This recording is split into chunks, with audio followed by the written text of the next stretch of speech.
Lecture 58, Ideal versus Practical Transformer. So we first apply concepts to ideal transformer and then move on to practical transformer for actual understanding of transformers. So for an ideal transformer, we assume perfect behavior, but in practical transformer, we assume practical behavior. As far as losses are concerned, there are no losses in ideal transformer, but in practical transformer, there are first copper losses, that is due to the current flowing through the windings and the resistance of the winding, and then there is core losses, that is inside this core, and there are two types of core losses, that is hysteresis and eddy current loss. The third one is magnetic coupling. Ideal transformer assumes that this flux completely links with the two windings, but in actual the coupling is imperfect and there is some magnetic field which links only with the single winding and not with the both the winding, and this is known as the leakage flux. The fourth one is the permeability.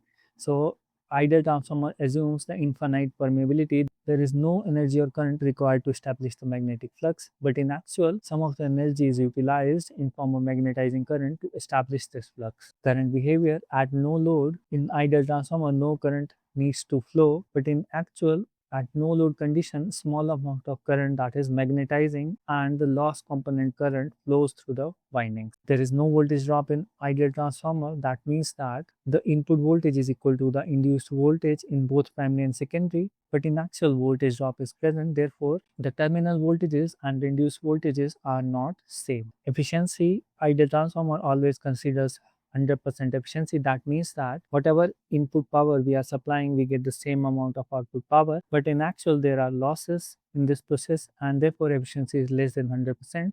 That means that output power is always less than the input power. Eighth part is energy transfer. So ideal transformer assumes there is no energy loss while transferring energy from primary to secondary, but in actual there is always a loss when energy is transferred from primary to secondary. Mathematical relations are perfect in ideal, that is V1 by V2 is equal to N1 by N2 or I1 by I2 is equal to N2 by N1, but here mathematical relations are approximate and modified. The practical use is that ideal transformer is used for analysis purposes and practical transformer is used in the real system which requires detailed modeling.